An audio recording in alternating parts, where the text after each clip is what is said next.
আসসালামু আলাইকুম। আজকে মাহফিলের মধ্যে মুস্তাফির আহমদ আনসারী একটা গজল শোনাইবা, আপনারা গজলটা শুনবা।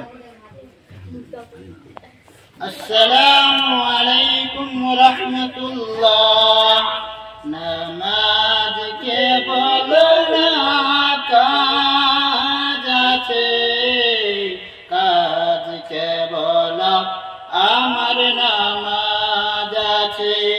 নামাজ কে বলো না কাজ আছে, কাজ কে বলো আমার নামাজ আছে।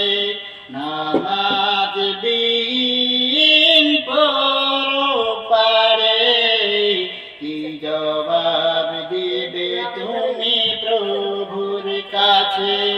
নামাজ কে বলো না কাজ আছে, কাজ কে বলো আমার নামাজ আছে। ফজর কাটে ঘুমের ভোরে, জোর কাজে কাজে আসর কাটে খেলাই ধুলাই। अच्छा बुजुर्ग बोलते हैं तो ये भाई को सब लोग सपोर्ट करने का, इनका गजल देख के अच्छा लगा तो सपोर्ट करने का। और ये